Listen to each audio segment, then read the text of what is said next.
Yun know, what's up mga kapuso? Ako si Zeus Kapuso. Collins. And ako po si Patrick. At syempre, ayan, kakatapos lang ng rehearsal namin at sobrang nakakapagod. Ikakwento ni Patrick yan. Ayun, so sobrang nakakapagod. Wala na kami masabi. Ako personally, sobrang grabe yung struggle ko dito. Like parang kanina habang tinuturo ni Coach dun yung choreo. Ewan ko ba, ang babagal kong kumikap kanina. Like, ewan ko sobrang nakaka-pressure. Hindi. Hindi, grabe rin kasi yun talaga yung turo ni Coach dahil hip-hop yung tinuro niya. So medyo komplikado siya, hindi siya yung basic hip-hop. Akala ko nga nung una, so nalaman ko hip-hop yung genre. So parang, shucks, medyo familiar ako dito. Bouncy-bouncy lang, swag. Pero nung nagturo na si Coach, ayun. Oo. Iba talaga, hindi sa ano nga, yung porket na alam na natin yung ginagawa or yung genre na ginagawa namin. Iba pa rin pagka may choreographer, ibang choreographer na nagtuturo.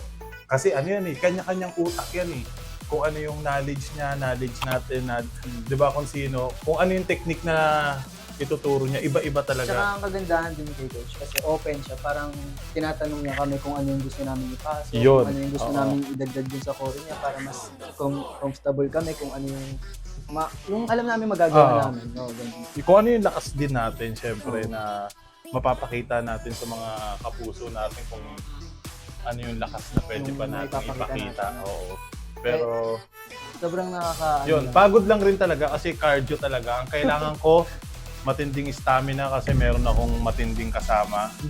Iba yung energy niya. Grabe yung stamina niya. Parang isang galon Ako isang tabo na lang Kailangan ko sabayan si Kuya Zeus kasi napakalakas Grabe. kung paano magpaikot-ikot sa ere. Ang hirap sabayan, nakakaano. Hindi, basta Patrick, sobrang solid. Napaka-humble. Ayun yung maganda sa kanya. Alam mo yung humble, yung hindi niya sinasabing malakas siya, pero nararamdaman at nakikita ko sa kanya na solid siya. Kaya namin tanda. Pero dalawa kami, kailangan namin maging matindi kasi syempre, kailangan solid yung maipapakita natin sa mga kapuso Gusto namin natin. masaya kayo pag napanood nyo kami. Panitin namin. Let's go. Abangan nyo yan, guys, ha? So yun. Let's do it. Extra kayo sa yung thank you mga. Ikaw na lang. Ay, si Dan.